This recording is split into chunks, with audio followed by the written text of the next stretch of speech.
Okay, I'm live. I know it's not the most ideal time, especially if you're working today. Obviously, you're going to have to catch this stream a little bit later on, and hopefully, you do get a chance to do so because there's two areas or two particular topics, all related to COVID-19, of course, that I'm going to be covering in this particular video.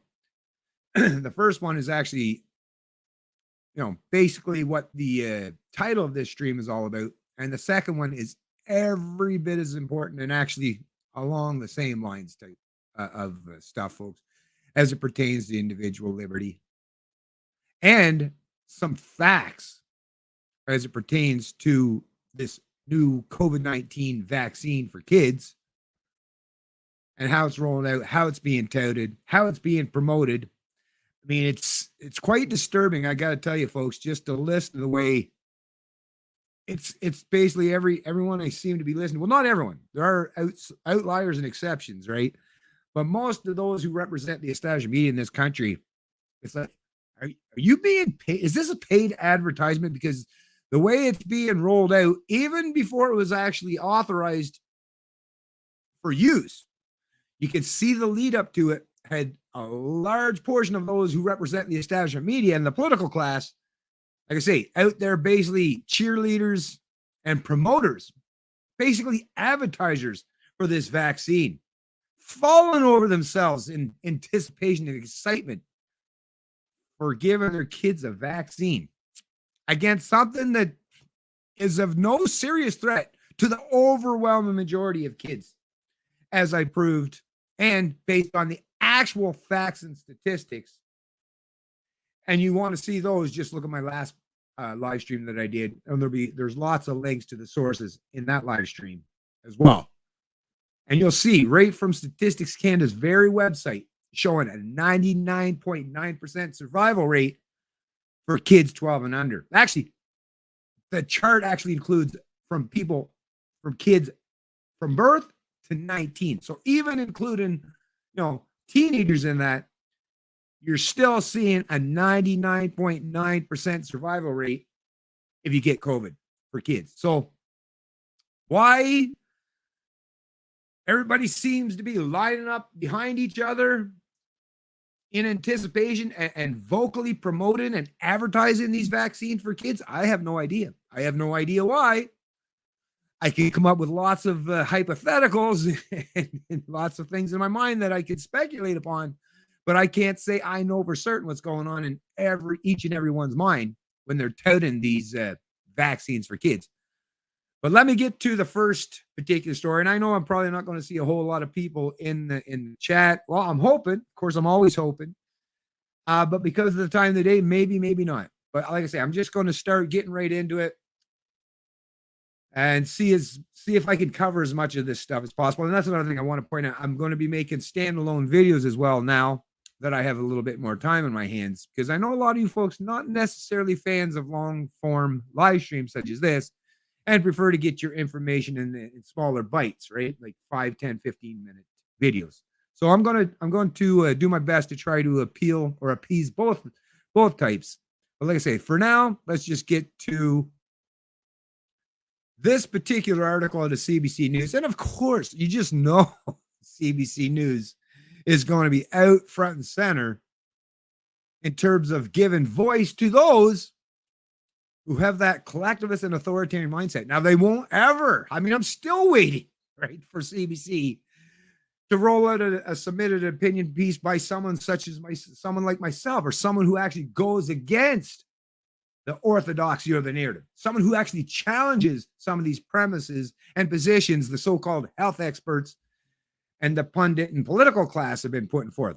I'm still waiting, right?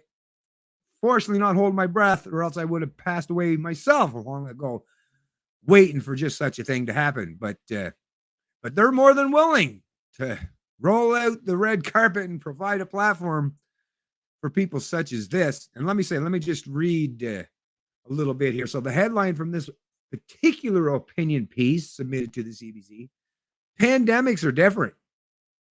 why this isn't the time to assert your individual health rights.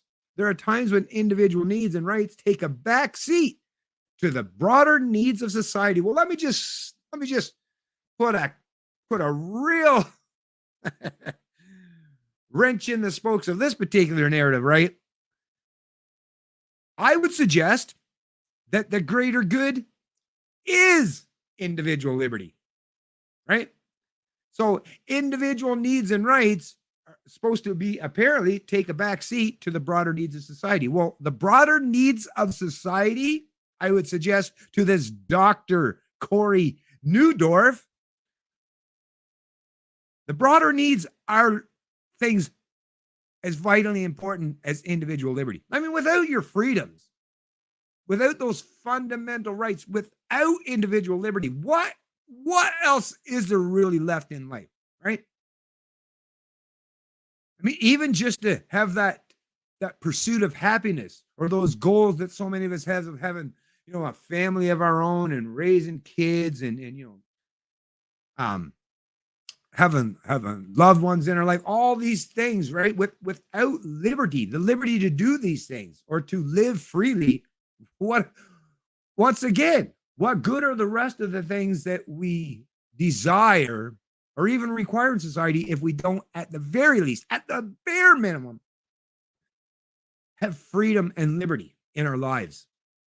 So I suggest and would love to point out to this doctor that liberty, individual liberty, because we're all individuals. None of us are a collective. None of us are a group. We may identify as individuals within a collective or a group, but we're all individuals, but none of us truly represent a group, right? So individual liberty is the greater good. So setting up this false dichotomy or this dilemma is a no-go for me already. And shame on this doctor for trying to attempt to do so. And I would also add, if in times of emergency, such as a pandemic or when there's potential threats or hazards, that is the best time. What better time to practice standing up for and fighting for your rights and freedoms than in emergency situations? It is precisely those emergency situations that you need and require your fundamental rights and freedoms. So just once again, to pretend or suggest otherwise, I don't know. I don't know what's going on in this doctor's head, but some serious contradictions. Sounds like they're talking based from ideology or a perspective of authoritarianism, of contradictions that constantly are roaming around in their head, than anything that's cohesive or coherent.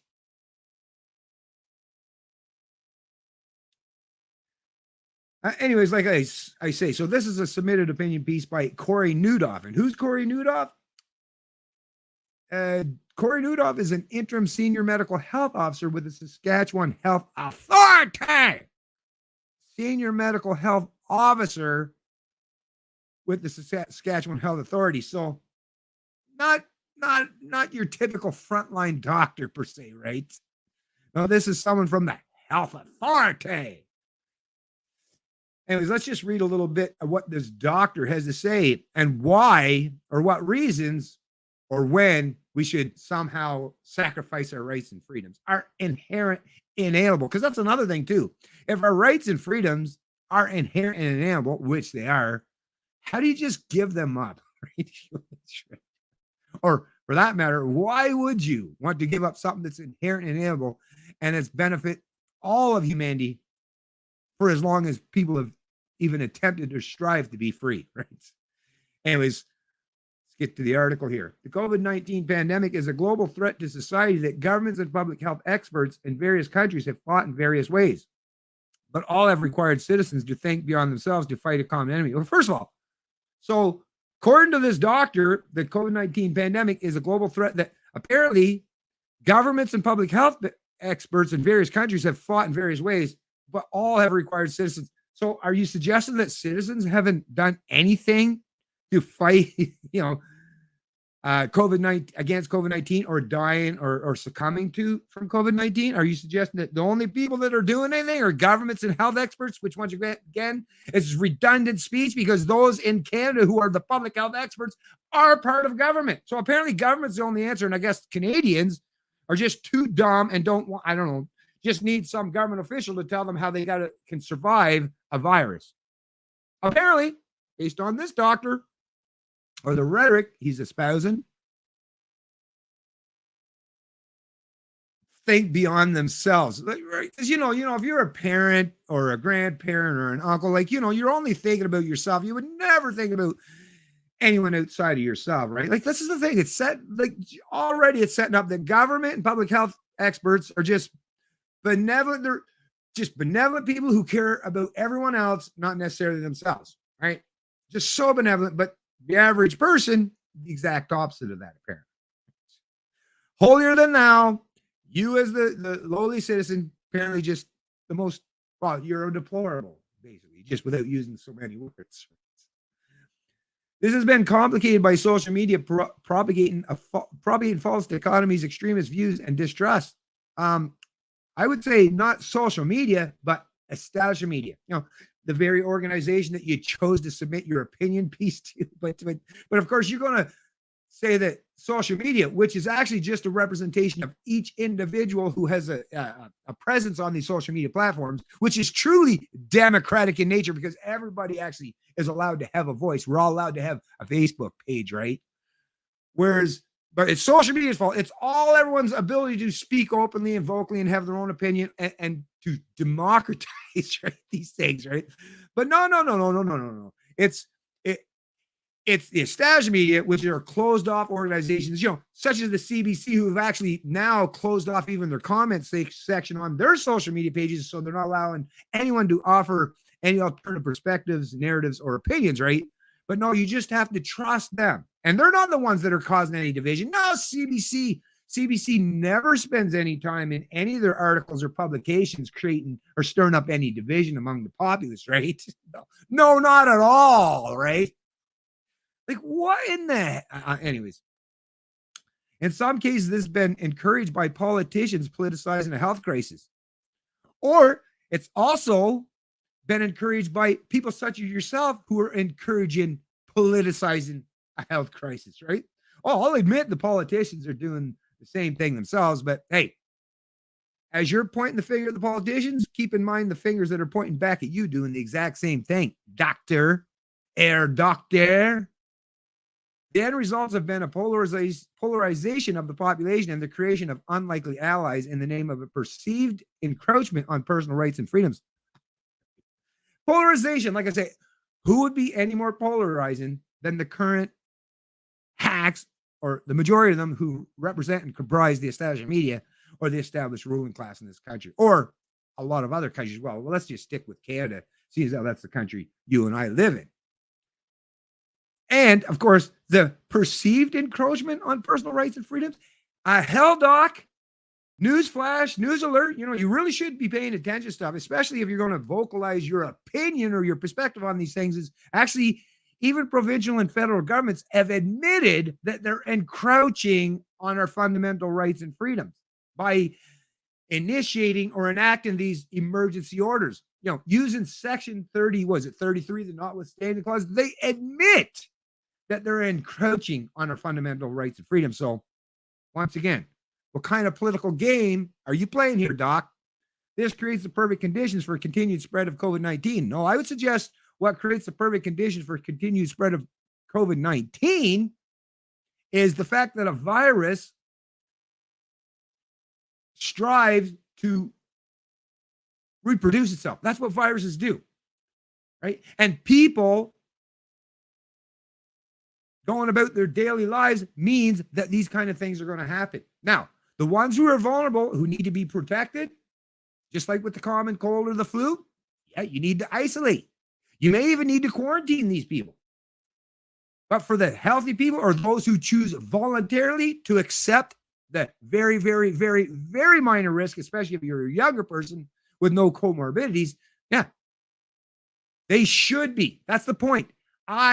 And even myself as an adult, I have the inherent right and I have the authority to determine if I want to take a risk by contacting the COVID-19. Now, if you, on the other hand, are scared to death of it, you don't want to contact it, then you should isolate yourself. You should go in your basement, lock the door, and stay there until the coast is clear.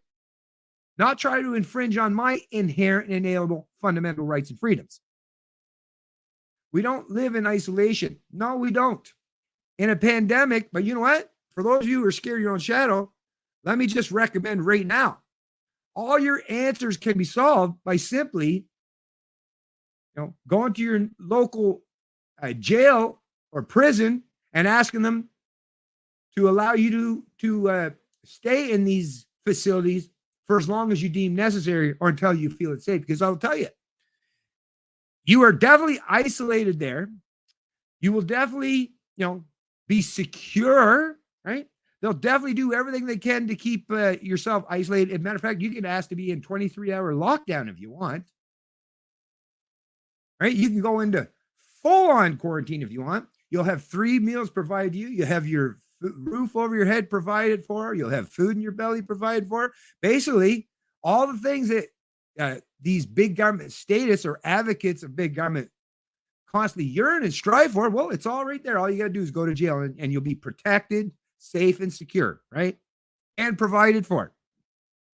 No need to try to destroy the lives and livelihoods of people such as myself, because that's not going to get you anywhere near that place. We don't live in isolation. In a pandemic, individual actions don't only result in individual health risks, but affect the entire population's health through increasing transmissions, infectious disease outbreak. By increasing transmission, infectious disease outbreaks can only be managed through a collective public health response, requiring less emphasis on the right to make individual health choices. No, actually, it is precisely those individual health choices that's going to best protect me. A one-size-fits-all approach isn't going to work for millions of individuals. Now, millions of individuals know what's right for them. No need to look elsewhere or externally to tell other people thousands of miles away or who are not actively participating in our daily lives or routines to tell us how to live. We don't need that. We don't require it, and it's absolutely not necessary. Most people understand that there are times when individual needs and rights take a backseat to the broader needs of society. Once again, what are the broader needs of society? I would tell you society. Well, I'm part of society. See, this is the thing when you say the broader needs of society. I suggest that society requires and needs to be free. And I would suggest to you that most of the people I talk to agree with me. Now, who these people are that you're talking to who suggest that we need to sacrifice our liberties, then I would ask them, well, what is the greater good? What is the greater good? I hear you using the term greater good, but what? Can you please give me a proper description of what you deem the greater good? Matter of fact, let's do a thought experiment. Let's actually do a real experiment. And I'll ask any one of you, even if you could try to search in your mind, your heart, and your soul, just try to figure out what is this greater good that they're talking about, because I've yet to see it properly explained and articulated to me. And I don't expect to see it in this article, but I'm going to try. We're going to see if we can't find it. But that's a great question. I would like anyone to answer. What is the greater good? Give me a proper in-depth description of that. I'd love to see or hear it.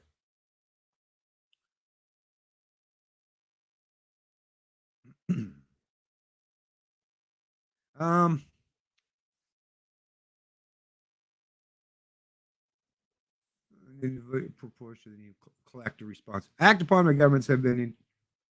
Okay, let me read that again. The COVID-19 pandemic started out that way, but a shift in thinking seems to have taken hold where the recommendations of public health authorities acted upon by governments have been interpreted by a sizable minority as an unreasonable infringement on individual rights out of proportion to the need for collective responsibility.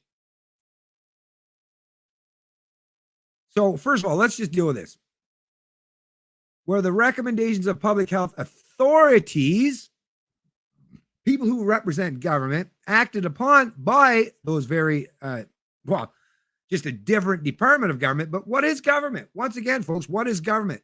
What makes government any different than anything else in society or anyone else in society? Well, it is the entity that suggest and put forth the notion that they have this legitimacy to use violence, force, coercion, and theft, and pretend that just because they call themselves government, that that's something that they have any authority to do. Now, you and I don't have any authority to force or coerce or use violence or intimidation or threats thereof towards our fellow citizens, right? We don't have any authority to do that just because they don't do what we ask or require of them. A positive action. We're not talking about preventing people from causing harm to others. We're talking about positive action in terms of actually, having these vaccines jammed in their arm or preventing them from going elsewhere or going places in society without it.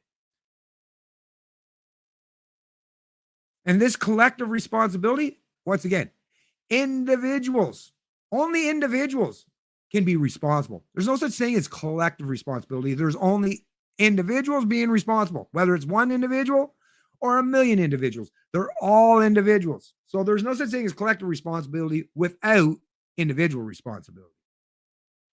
So once again, another one of those false dichotomy. I tell you, these folks truly do project.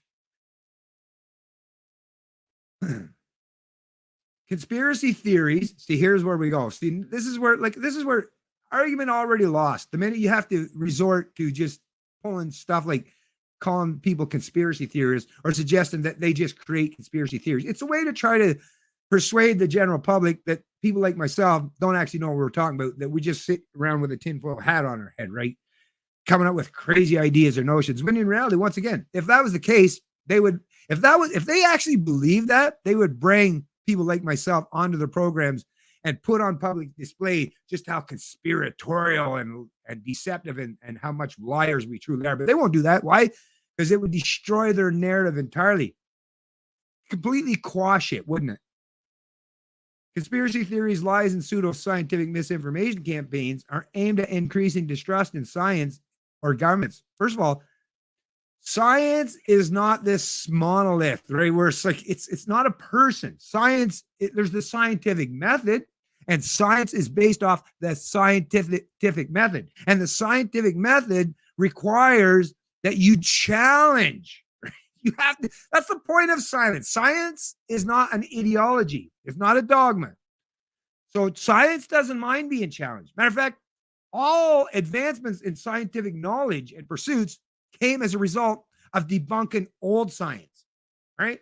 It was scientifically established that the earth was at the center of the universe at one point in time until one man began that down that path that actually ultimately proved that that's not the case. The earth is not the center of the universe, right?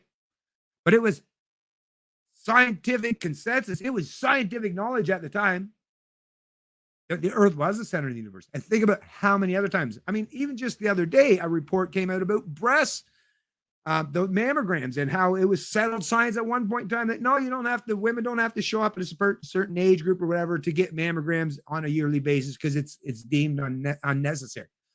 That science was settled. That was the recommendation at the time. Now it has completely changed and it's flipped backwards. Now they are recommended women in that particular age cohort or demographic to go get mammograms. So once again, science, right? Is it truly ever fully like where it's just it can never be questioned?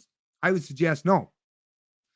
I would suggest questioning science, and not just science, but questioning scientists. Because at the end of the day, that's what we're really talking about, is questioning information from fallible human beings.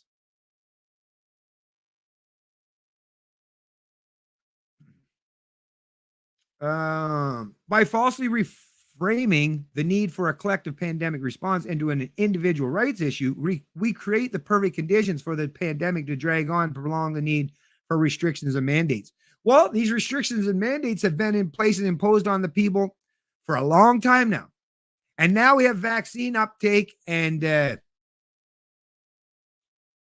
the point of what? What is it? Almost 80% in Canada of adults or those who are eligible. So even with all the lockdowns, restrictions, and all these impositions, masking, and now with upwards of 80% of the Canadian population fully vaccinated, The media is still going on saying how now there's a new variant. Have you heard about the new South African variant? Right. So now, once again, how long do these people think that you're supposed to put your life and living on hold and your freedoms on hold or give them up for this false sense of security when every time people get their hopes up thinking, well, remember 2 weeks to flatten the curve. Okay, we can put up with it for 2 weeks to going on like 18, 19 months. And now on the second year and, potentially maybe, how long is this going to stretch on with this new variant? That's kind of my point here. How long does this stretch? Would this doctor make that case? I'd like to ask this doctor, is there at any point in time, should we spend the rest of our lives, our living lives, living in a heightened state of fear, trying to hide from a virus?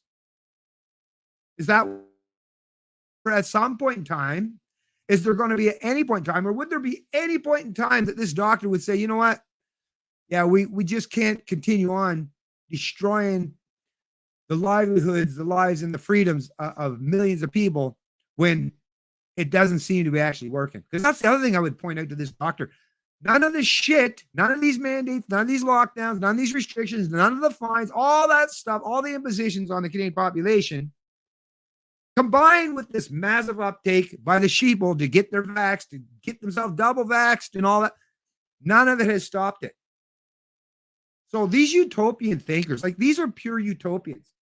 And that's why collective ideologies such as socialism and communism and fascism and I don't know, all these modern iterations, right, of collectivism. That's why it appeals to these people, because they live in a utopian world, whereas people like myself, we're just realistic.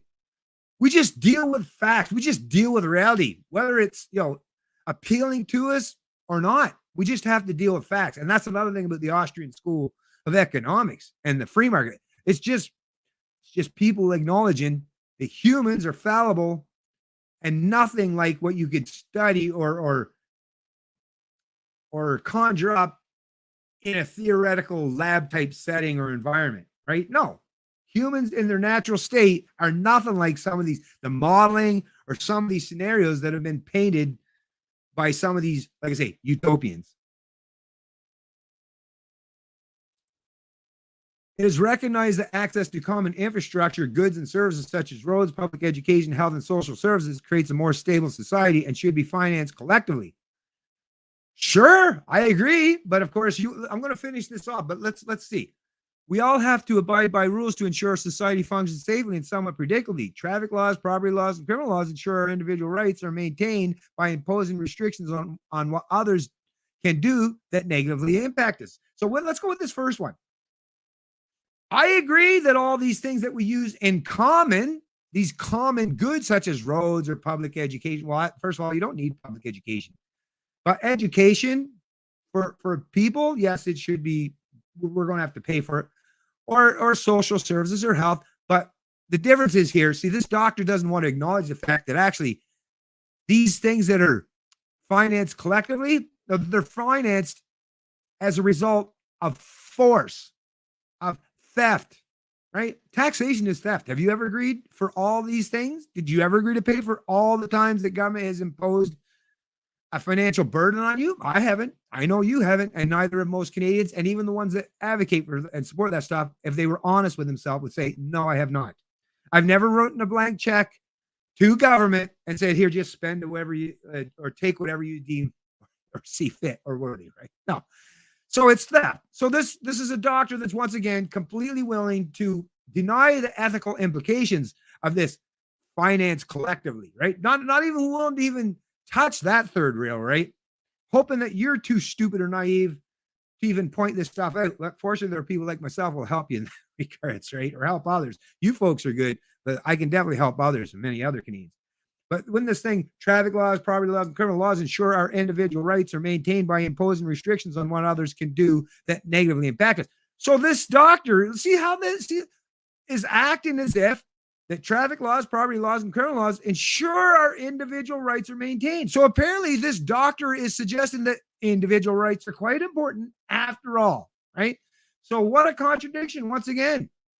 And of what others can do that negatively impact us. I agree. And I can tell you right now, I have not, first of all, I've never contacted COVID. So I've never had COVID. So I've never harmed anyone. And I don't have a vaccine. Don't plan on getting a vaccine. Don't plan on getting 2 vaccines. Don't plan on getting a booster. Don't plan on getting any vaccines anytime soon. And yet I've caused no harm to others. But the people who want to impose their will on me are more than willing to cause harm to me. Whereas these criminal laws should be there actually to protect me from the government and their fucking media mouthpieces try to impose their will on me, against my will, right? So how about I flip that for you there, doctor? But of course, like I say, this doctor, he's speaking from pure ideology, obviously. So not even willing to sit back. Do you not proofread your own submitted opinion piece there, doctor? Or I guess you expect that you're preaching to the choir in terms of your submission to CBC, so you don't have to really explain much, right? Because they're all part of your same dogma, right? And your same ideology. So I get it, but you got to take into account there are some Canadians, people like myself, who read these articles who aren't from your particular faith or denomination, right? When faced with a common enemy, communities have historically come together for protection. A virus is a common enemy, requiring us to act collectively to stop spread. Well, I'll tell you what else is a common enemy to all people who cherish their freedoms, their inherent and inalienable rights and freedoms, and their liberties, and that's government. Government, by its very nature and definition, is the biggest threat to your freedoms that has ever existed and ever will exist. And it's a threat to your life and livelihood as well. Not just your freedoms and your security of person. So government is much more of a threat and has caused much more rampant, widespread harm to many more people and deaths than any virus ever has or ever will. If only a few people decide not to participate, we can still defeat the enemy through high levels of vaccine uptakes. But if enough people decide to not take part or to actively assist the enemy through misinformation and defying orders, we lose the battle and prolong the war with many casualties. Once again, how to even break that thing down, right? If only a few people, you're just advocating for. That's the thing. Are you against democracy? Because this person even suggests, let's just follow that line of thought, that line of logic. So if the majority of Canadians were against vaccines and didn't take the vaccine, are you suggesting that we should forego democracy or majority or mob rule if the mob were against it? Is that what this doctor's suggesting? That, the government should? I believe he is.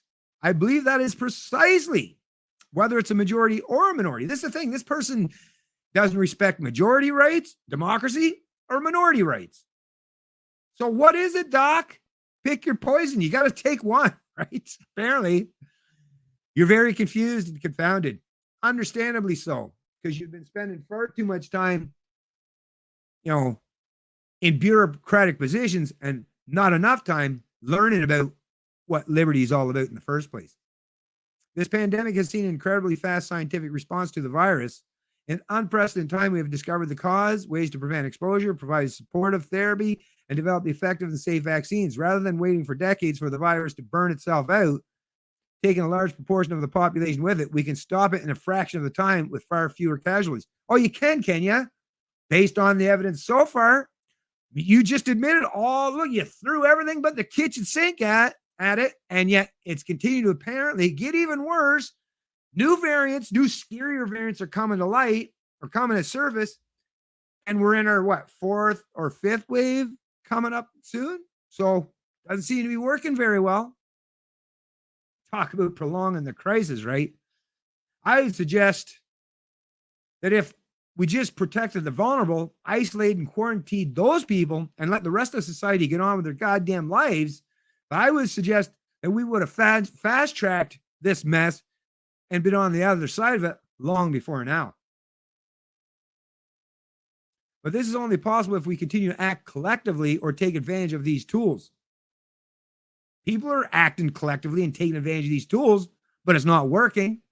Refusing vaccines and protesting short-term mask mandates and restrictions may seem to be individual choices only affecting an individual's health, but they put the whole of society at increased risk and prolong the crisis.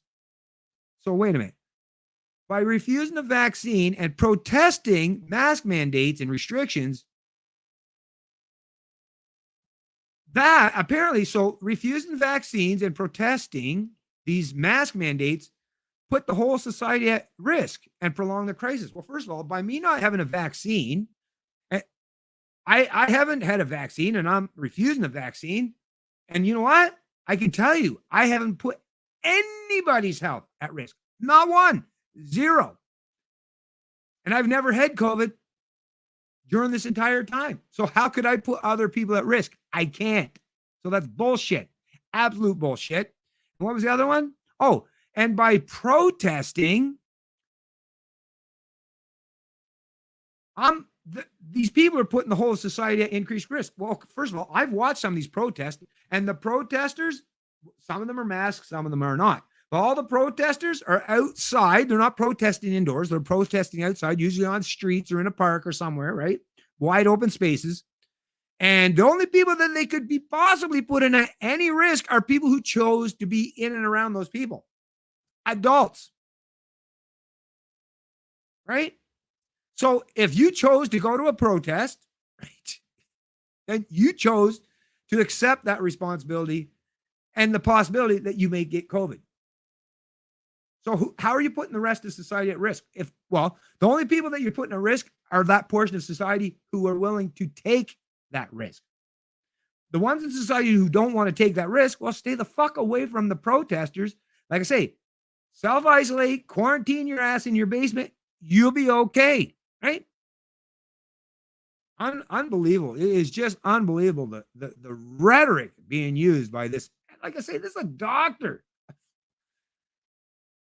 These people are destroying the reputations of others in their field. And like I say, I'm not for collective punishment, or not like I would ever treat all doctors terribly or deem them all stupid or ideologically driven just based on the acts of this. But it's not helping. I got to tell you, it's not helping. For many health issues, we can rightly assert our own rights to assess the risk and benefits of various preventive and treatment options, but pandemics are different. They can only be managed successfully by collective actions at the level of the community, and requires to put the healthy needs of society at a higher level. The health needs of society. It's just, once again, but they can only be managed successfully by collective actions. There's no such thing as a collective action. I mean, even the people, okay, let's just go with this shit. What about those who have done everything that this doctor requires or demands of the citizens, of the collective, right? What about all the people who are double vaxxed, right? Did it, masked up, right? Isolated, quarantined, socially distanced, did everything that their authorities required or demanded of them, right? They did all that. And yet these people, even though they've done all that and got their vaccines, well, let's say these people went out and had dinner or sat around with some members of the family over the holiday or a past holiday, or might choose to do so in the upcoming holidays. Well, they've done everything you required of them and demanded of them, and yet COVID still exists. And yet they still can contact it and spread it. So once again, you're suggesting that if everybody just does what people like you deem is necessary, society would be fine. Well, those people did it. And those are the very same people who are also contributing to the spread. It's not the unvaccinated or the protesters. They're not solely responsible for the spread of COVID-19, are they? So even for those who have done, and don't try to pretend and suggest that which once again, I'm not out there hanging around with all these vax people, although I will say some people at my work are all double vaxxed up. And I got to tell you, some of the people who are all vaxxed up get this notion that, like, I'm telling you, in their mind and based on the rhetoric that their thought leaders have been telling them, that they're in a position to go do whatever they want because they're feeling that false sense of security and safety because they're double vaxxed. So the people who are actually doing what you demand and require of them are actually just as susceptible, if not more susceptible, to causing harm to others in society, supposedly by spreading the virus, right? But anyways, this whole, like I say, the rhetoric espousing this is just, it's unbelievable. It's almost unbelievable. And it would be unbelievable if it wasn't for the fact I'm reading these words myself. Let's see what else. Relatively small limits to our individual choice have always been a price we pay for living safely in a community. Bigger threats may require bigger sacrifice for a short time to enable return to acceptable level of community safety. A community's success depends on people coming together, thinking beyond the individual for a broader purpose. It's always been that way. No, once again, you can't think broader than the individual because, like I say, everyone within a group is an individual. So I don't know how you think any broader than that because they're all individuals. But once again, it's just more political rhetoric from someone who's basically saying, do as I say, right? And they're willing to use a lot of bullshit, a lot of rhetoric to make that happen. I don't trust people like that. Anyways, let's see what's going on here, folks, in the chat.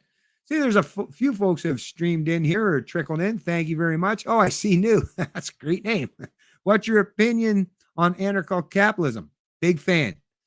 Big fan. I am a firm believer in a separation of the state. I'm not a believer in the state.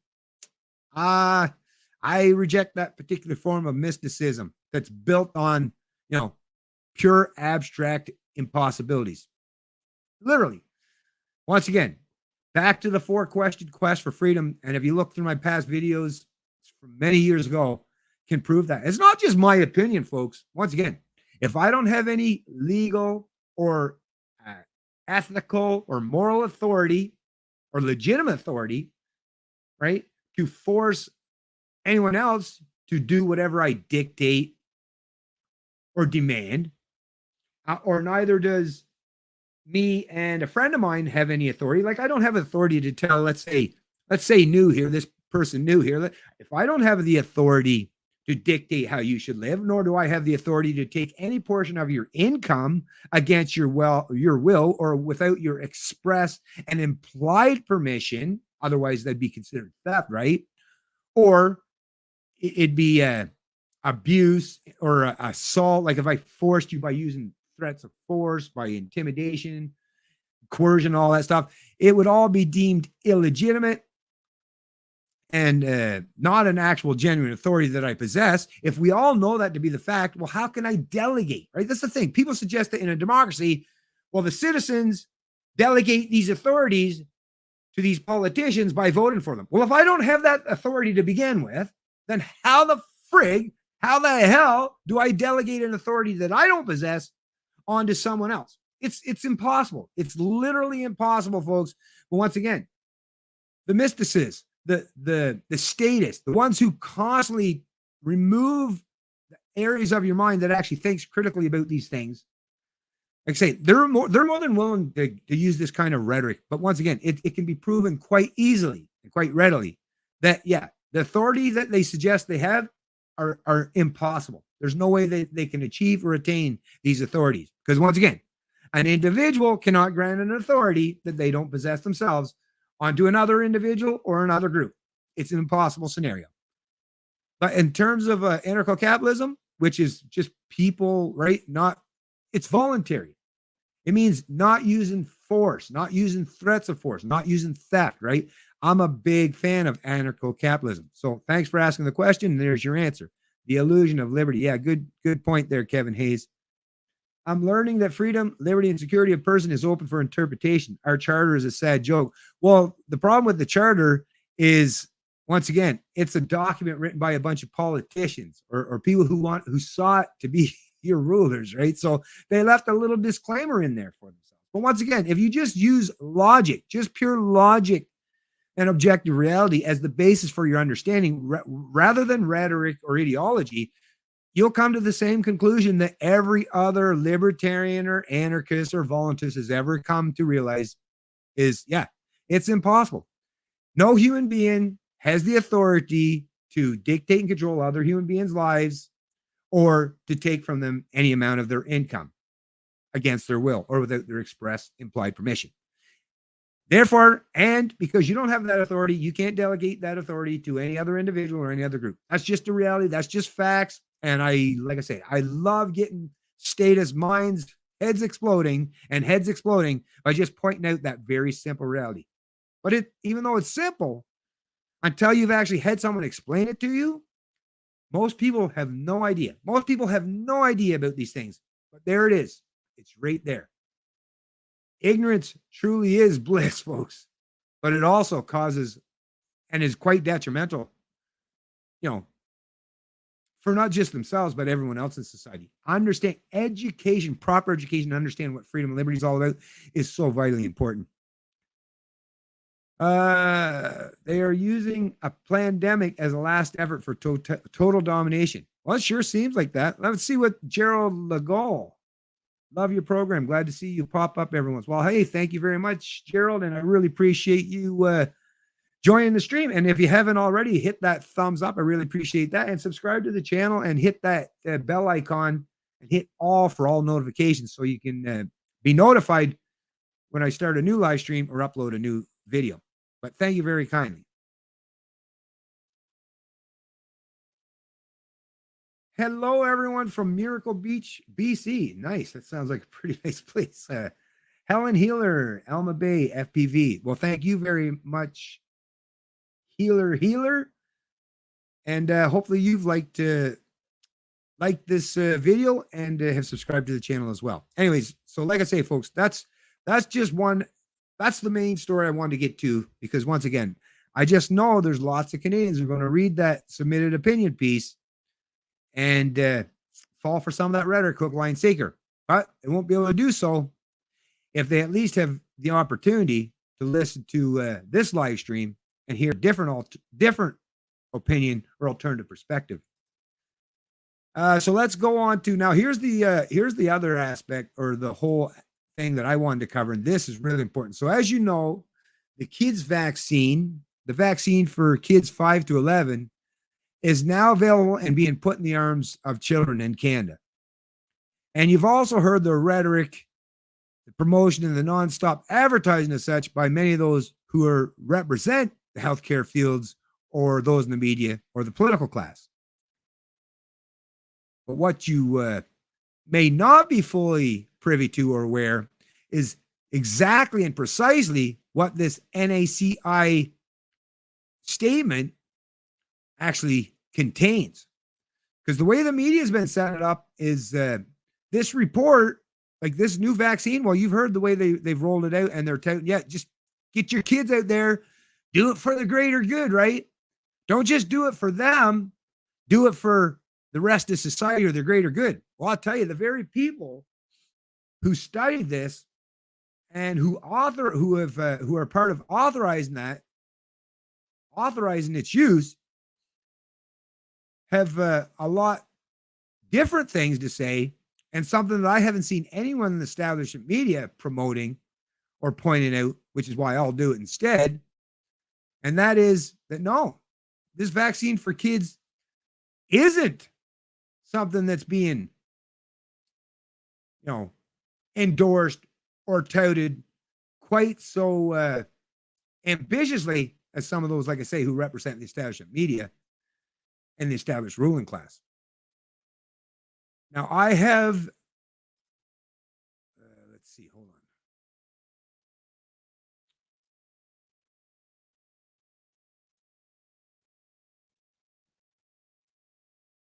Where is that page?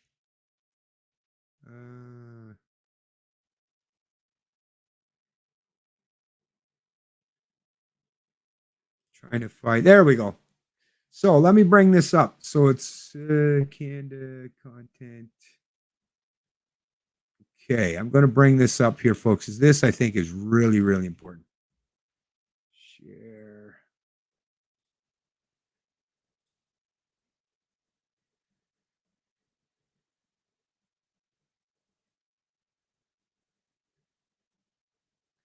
I believe this is it right here. Yeah, this is it right here. So just make sure you folks can see that. Like I say, really, really important information. contained here, and like I say, perfect for those people in your life, or maybe they're not necessarily as much a part of your life now as maybe before, due to this constant bickering and divisiveness as it pertains to COVID-19. But if you want to reach out to some of those people and help explain them that, yeah, even organizations such as NICI, which is, let me just explain it here.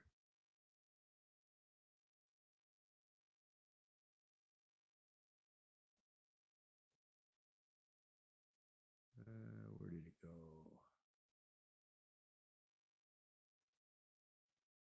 Okay.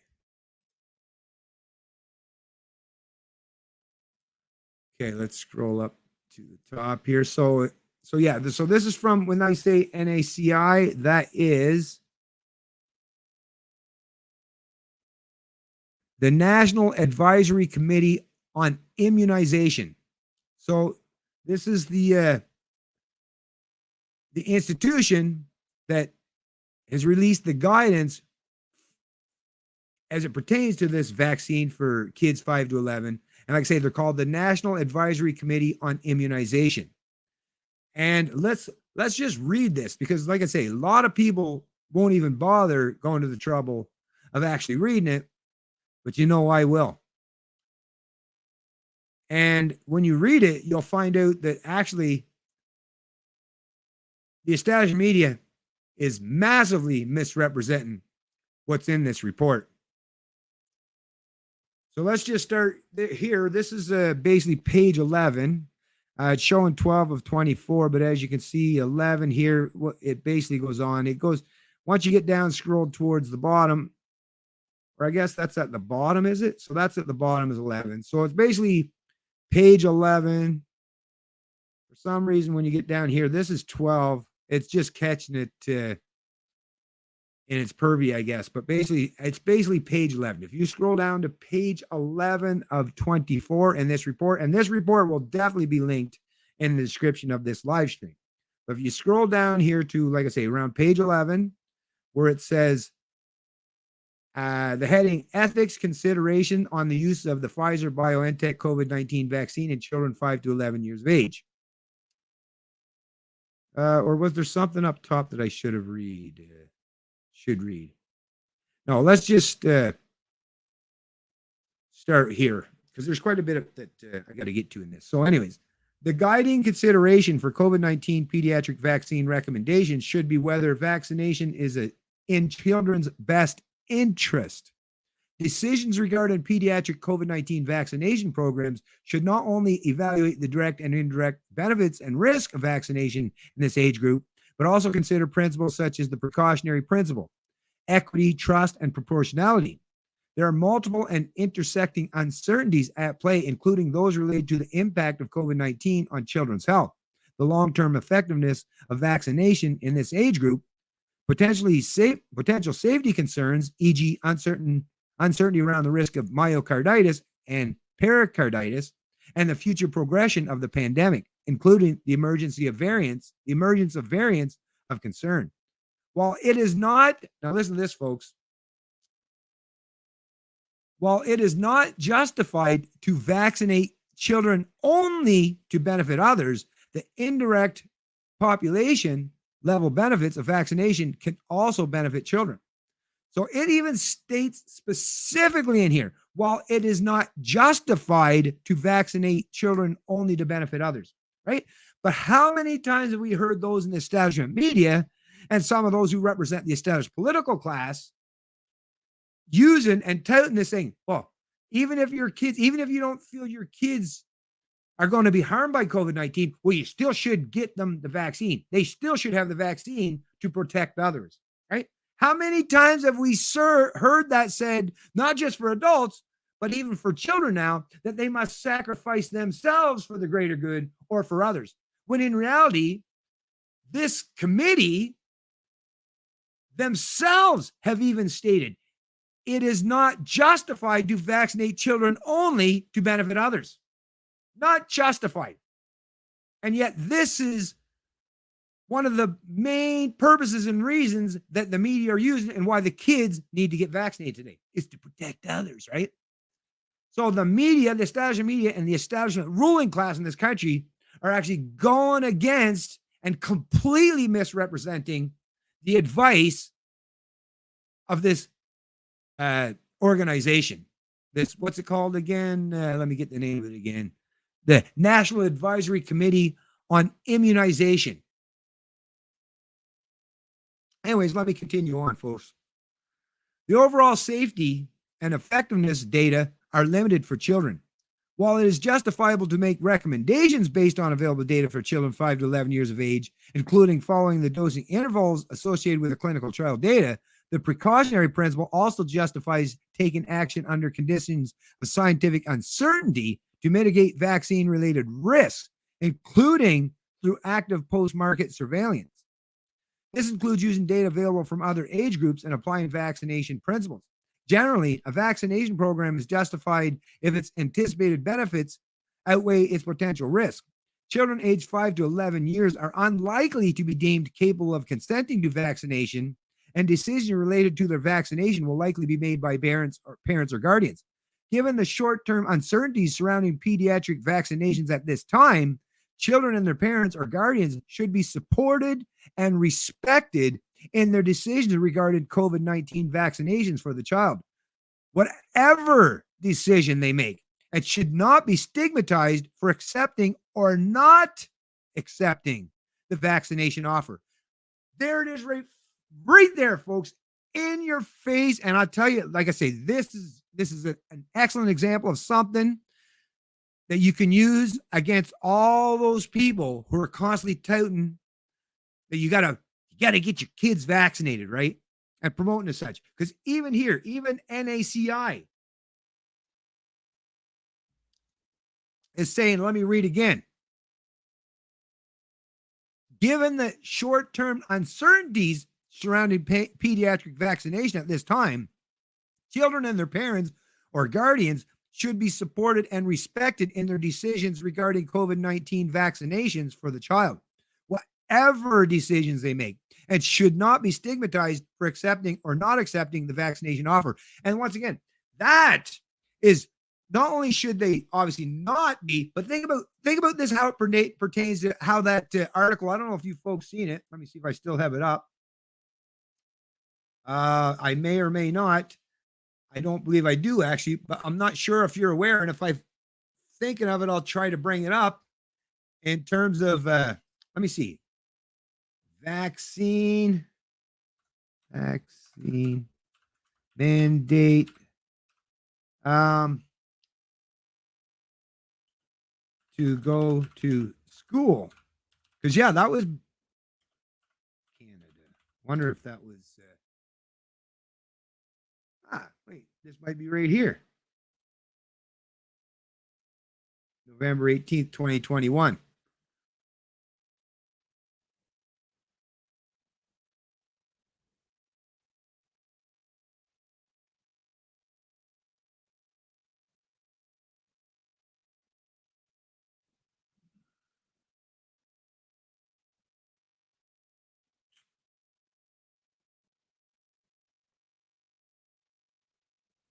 Just reading a little bit here.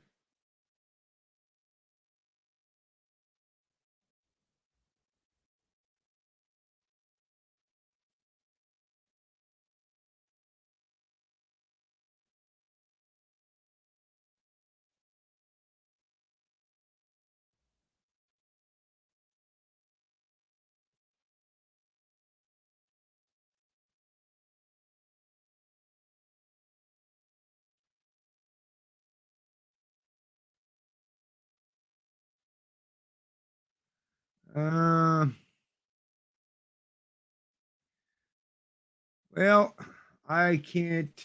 That's the thing. I should have had this.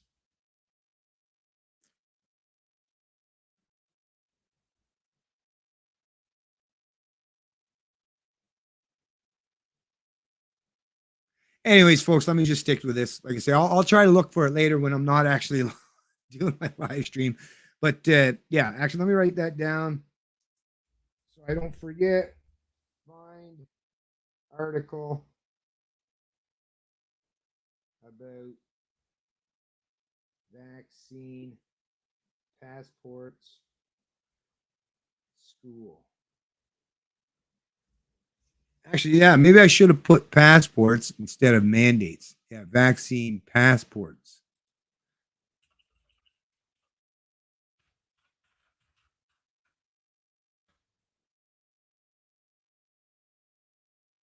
Um,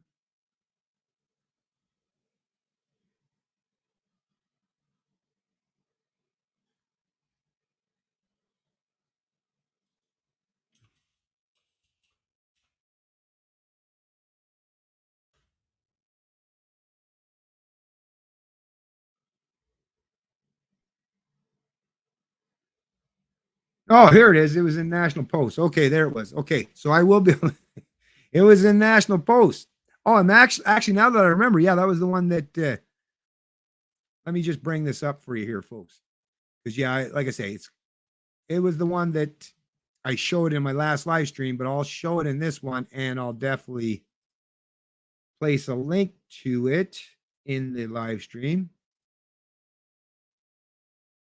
Now, in case you folks don't remember, in the last live stream, I don't have a paid subscription to Post Media, and I only have, but this is saying I have 4 more free articles. So usually when it says that, I can actually read the article without it being behind the paywall. But for some reason, this one is particular article is behind the paywall. But anyways, as I reload it, you'll see what it says.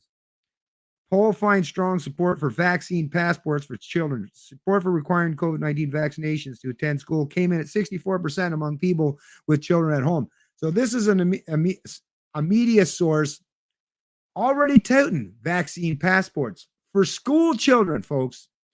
Meanwhile, like I say, NACI is even saying, well, let me turn that off here and go back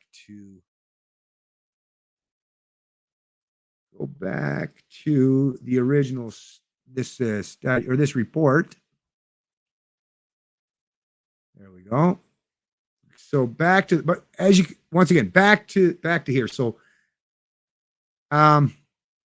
should not, they're saying guardian that children and their parents or guardians should be supported and respected in the decision regarding COVID-19 vaccinations for the child, whatever decisions they make. So if you choose not to get your child vaccinated, you should be respected and supported, is what they're saying, and should not be stigmatized for accepting or not accepting the vaccination offer.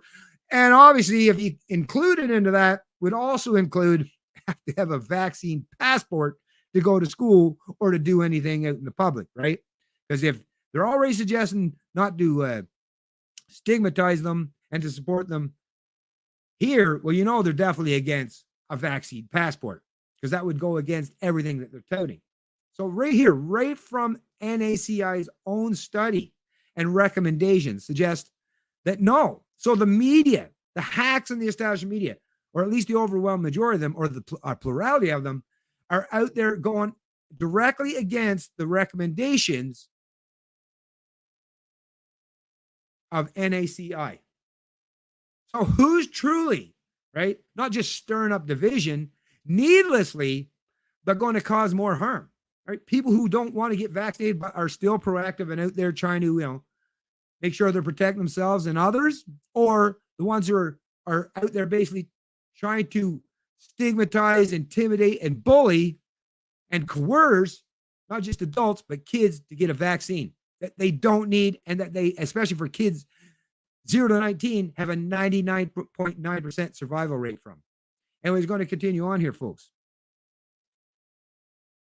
NACI recommends that a complete series with the Pfizer vaccine may be offered to children 5 to 11 age who do not have contradictions to the vaccine, with a dosing interval of at least 8 weeks between first and second dose. Well, 8 weeks is a big difference, I'll add, between the 3 weeks that was recommended by the actual maker of the vaccine. The phase 2/3 clinical trial had 1,518 children who received the Pfizer BioNTech COVID-19.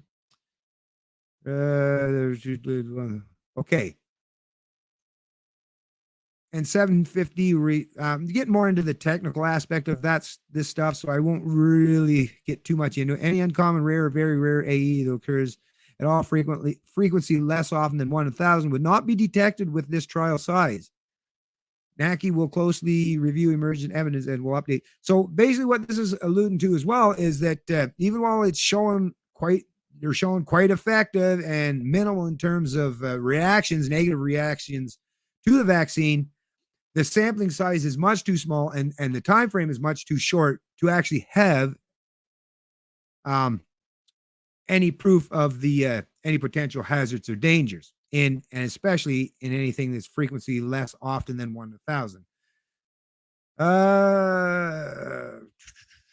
Should no longer be considered infectious. We'll update the recommendation. Okay, for children with a previous history, that should be post. For children with a previous history of MIS-C, vaccination should be postponed until clinical recovery has been achieved or until it's been 90 days since diagnosis, whichever is longer. Now, I believe there was another something down, I believe it was on page 14th. There was something else in here as well.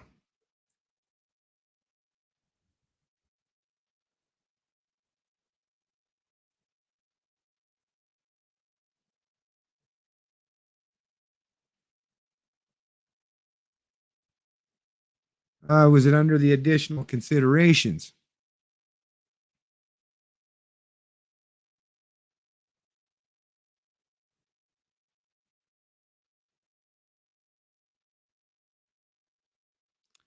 Rare cases of myocarditis and or pericarditis carditis have been reported following administration of the Pfizer BioNTech vaccine. So that's the full dose that's typically used in adolescents and adults, most commonly after dose 2 and in males. Currently, the risk of myocarditis and pericarditis in children following immunization with the 10 milligram dose, so that's this kid-sized dose of the Pfizer BioNTech vaccine, is unknown. So any expert who's out there touting this and saying that, you don't have to worry about these potential risks, don't know what the hell they're talking about, because based on this, the author of this particular study and these recommendations is it's not even known at this particular time.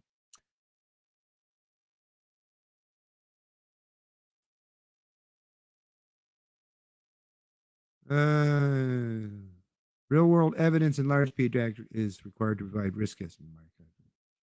It may occur in children. So yeah, so it's to be determined, folks.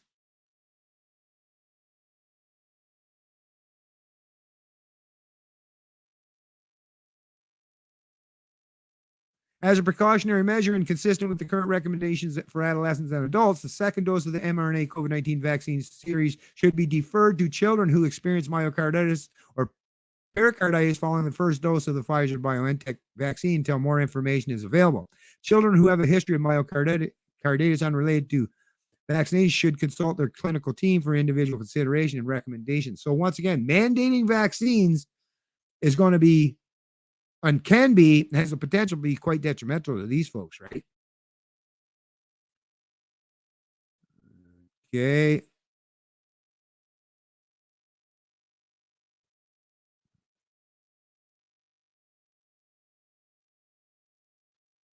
Program planning should ensure equitable access to vaccination information and services and minimize any inequities in vaccine acceptance and uptakes based on social economic status. It is essential that children aged 5 to 11 years and their parents are supported and respected in their decisions regarding COVID-19 vaccinations for their children, whatever decision they make, and are not stigmatized for accepting or not accepting the vaccination offer. Adults, including caregivers and youth who interact with children, should be vaccinated to ensure protection for themselves and to offer additional protection to children. But basically what it's saying is this is even stating in this report, once again, and they double down. This is two different areas in this report that they point out that it is essential that children age 5 to 11 and their parents are supported and respected in their decisions regarding COVID-19 vaccinations for the children. Whatever decision they make, and are not stigmatized for accepting or not accepting the vaccination offer. So, anyways, folks, like I say, those are the most important areas that I find, but there's more to offer to it. This is just the stuff that I wanted to show you directly from the report. And like I say, the report is definitely going to be included in the link of the description of this stream. But there's something else I wanted to show you. And because Anthony Fury was on, I'm not on Twitter much anymore, folks, but I got this information from Candace Malcolm from True North. And she was covering this particular story and talking about Anthony Fury. Now, let me just bring that up here. We'll get to the tweet thread. And let me just show you here. So, because this is basically, it's just going to basically somewhat reiterate what the things I pointed out within the study, but let me just make sure you folks can see that. So, yeah, so this was a Twitter thread, like I say, from Anthony Fury, a journalist in Canada. I believe he submits a lot to, I believe, Post Media, and I believe Sun Media, like the Toronto Sun and publications such as that. Anyway, so here it is. Canadian parents would be well advised to read what the NACI release on kids' vaccines actually says. It is far less of a ringing endorsement than many would have you believe. So this is, once again, this is that area where I showed you whatever decision. So he's quoting that. And it is not justified to vaccinate children only to benefit others. Oh, that's right, too. I'm not logged into Twitter. I haven't been for a while. It's a dumpster fire. The overall safety and effectiveness data are limited for children. Any uncommon, rare, or very rare that occurs frequently. That's an area that I included as well, given the short-term pediatric vaccination of the children, their parents or guardians should be supported and respected in their decisions. I don't think that most Canadians are aware that there were similar cautionary notes sounded by the FDA committee and even Pfizer itself, as I break down here. So this here, I'll include this article in the description of the stream as well. Anyway, give the NACI document a read for yourself. The link I posted is to their full 24-page breakdown, although there is also a 6-page summary available here. So I'm going to give both links too. I have both of them, the full 24-page and the summary. And while they don't explicitly say it, because unlike the Ontario Science Table, NACI is far too professional to blur science with policy advocacy. They clearly don't support vaccine mandates and passports for 5 to 11. So there you go, like I say, folks. And what else did I? Yes, so I have that article. I have the both studies. I have the other one regarding support for vaccine passports for children. And that's the thing. Who are these people? Who is the 64% of Canadians who are on board with supporting vaccine mandates for kids? Apparently they haven't read this report, right? These people, this 64%, how much you want to bet these people typically get their news and information from the CBC or some of these establishment news hacks who are like today, basically cheerleaders and advertisers for these vaccines or for these vaccine companies. Like I say, that's a weird thing to see all on its own. Now, there is one more thing I wanted to cover here, folks. Actually, let me see how everyone's doing in the chat, because there was one. Actually, let me deal with this and then I'll get in the chat, because it's a little bit still on topic, but I found this quite ironic and something that actually I'll just do a short standalone video with this, because I think this is something that people will want to share anyways. But it's just more anecdotal evidence, anecdotal evidence. Let's stop that, bring it back to, check this out, folks. Check this out. There we go. Well. Candace very own. Hope you're doing okay, Brian Adams. Always liked your music. So I hope you're doing well after contacting COVID for the second time. Right? Let's read a little bit now. A lot of news organizations are covering this particular story today. This one is coming out of the Independent out of the UK with the headline, Brian Adams tests positive for COVID-19 for the second time in 1 month. Off to the hospital. The 62-year-old singer is currently in Milan. This is reported by Manya Sashtiva. 8 hours ago. Real fresh off the press, folks. Fresh off the press. And today, of course, in case you're wondering, is the November 26, 2021. Bryan Adams has tested positive for COVID-19 twice in a month. Poor bugger, huh? The 62-year-old singer, who is currently in Milan, revealed he had tested positive for the second time upon his arrival in Italy on Thursday, 25th of November. Adams has also tested positive for the novel coronavirus infection ahead of a scheduled performance at the Rock and Roll Hall of Fame induction ceremony on 30th of October. At the time, a representative for the Canadian-born Grammy winner said Adams was fully vaccinated and had no symptoms. Sharing an update on his health from Milan, Adams posted a picture of himself sitting inside an ambulance on Instagram. So there it is, folks, thanking his fans for the support. The Summer of 69 singer captioned the post, "Here I am, just arrived in Milano, and I've tested positive for the second time in a month for COVID-19. So it's off to the hospital for me," with the hashtag "So happy it hurts," the title of Adams' latest single. So there it is. A man fully vaccinated has got COVID twice in 1 month. So how well are these vaccines working? How is the efficacy turned out to be after all? And how many of these people, nothing against Bryan Adams, you do you, man, you do you. The people who show up at your concerts are making a conscious, voluntary decision to go there, right? So, hey, teach their own.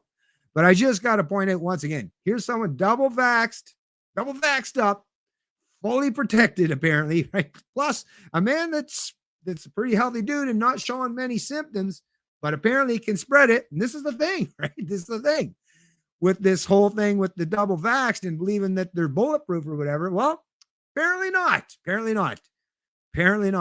not only has he contacted it twice, but you got to think there's the potential, at the very least, if he contacted it twice and he's double vaxxed, that he may potentially be spreading it around as well, right?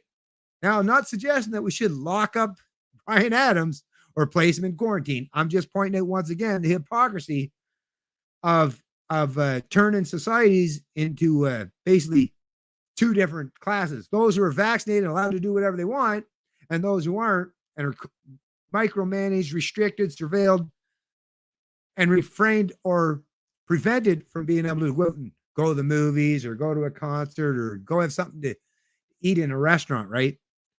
Because obviously by doing so, it's political and authoritarian in nature, but obviously not based on anything that should be deemed science or science-based. So like I say, I'll place a link to this article in the description of the live stream as well. And I'm just going to get over and check out some of your folks' comments. And like I say, I'll probably tie it up if I can get through these comments. Like, I don't want to make these streams be too long. Like I say, I know some people are not fans of these long stream formats, but some of you are. So let's just get down and see how you folks are doing.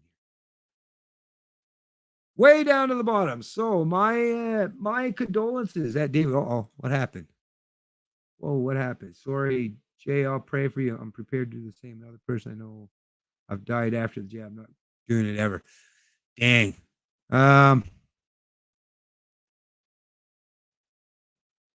Let's see what's going on. So that's the thing with scrolling all the way down to the newest comments, is I'm losing out on a lot of the context of some of these back and forth for you folks. But I know by staying way back at those comments at the beginning, I know that annoys people too. Seems like no matter what I do, I can't please everyone. Right? Remember the famous flu shot, Bennett? Everyone I know who was getting them at the time was more sick than ever. But since nobody wanted it, they needed a way to impose it to the world. I know what you're saying. Well, I can, just based on anecdotal experience, my wife and her cousin, same age, within a few months of each other, and her cousin gets the flu shot all the time and is sick a lot. Gets sick a lot. My wife never had a flu shot, is never sick. So I don't know, anecdotal, but it is evidence one way or the other. Anyways, let's see if I can't find what Jay was saying. What's this? Last week, a friend told me after I told her I wished nothing happened to her that she wished me the same because I didn't get it. When I told her I wouldn't be careful crossing the streets. When I told her I would be careful crossing the streets, you should.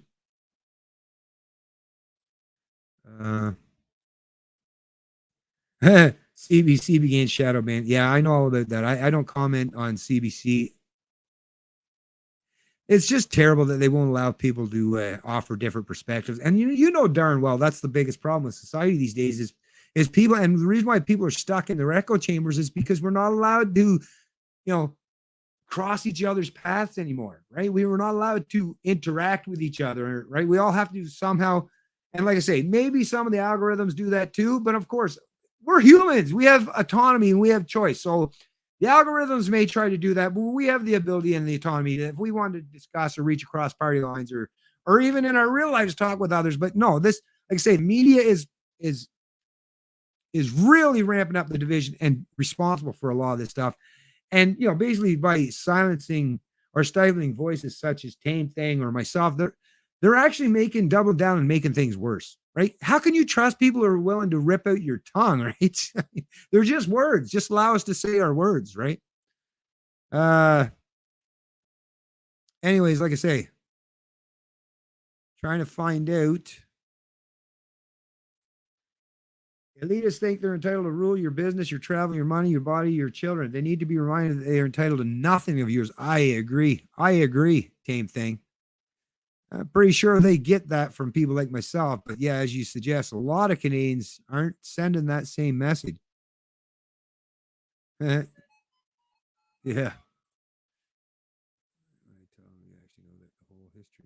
Okay. Um,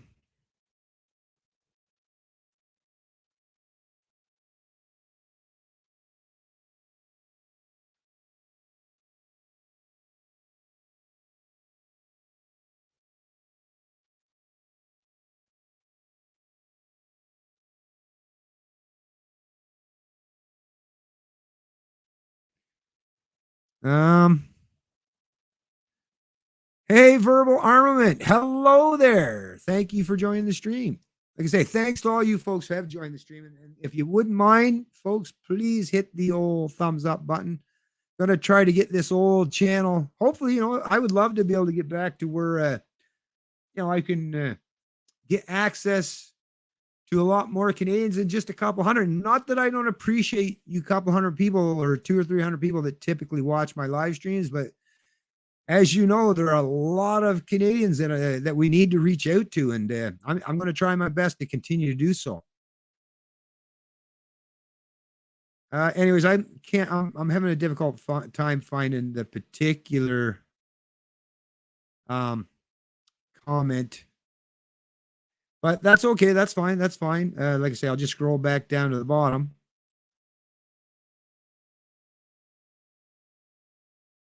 Anyways, like I say, I feel bad for anyone. Well, hello there, people. Let me. There we go. There we go. Okay, so we got that article, the opinion piece. We got that covered. We've got what NACI, the National. Let's the name of that place again. The National Advisory Committee on Immunization. So we've got, like I say, we've got what they said there, and like I say, that's a big,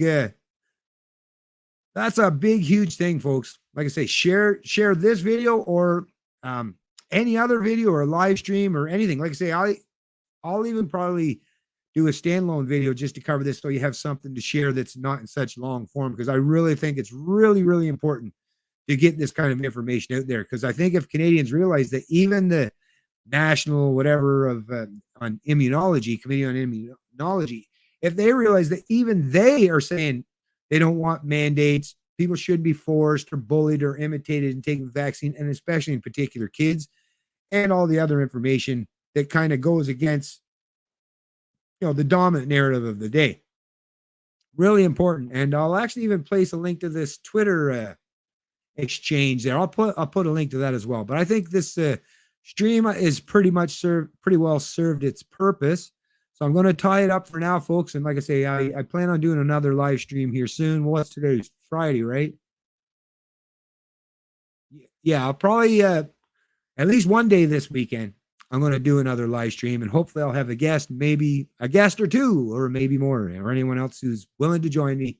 But like I say, get this information out there to people as much as possible. And even if they don't want to watch the live stream, at least take the source of information that are going to be linked in the description of the live stream and share them with the people in your lives or people that you want back in your lives, but just need to help them and nudge them in the right direction by giving them a little more better information so that they can be properly informed and realize that, yeah, you're not some right-wing nutbar conspiracy theorist. It's just that they're trying to, kill grandma or cause harm to the rest of society, right? This is how you counter that stuff. This is just one of many ways, but this will be quite effective because, like I say, it's coming from a source that people deem as their authority. So anyways, folks, like I say, enjoy your day, enjoy your weekend. I appreciate everyone who has showed up to this live stream. Like I say, get this information out there to as many people as humanly possible and do everything you can, like I say, to help keep liberty, personal responsibility, and all the things that matter most to us front and center in the psyche of our fellow Canadians, and stop playing these games or falling for these politically divisive narratives that's being put forth and presented by the established media and the established ruling class. It's Canadian Libertarian, and I love liberty.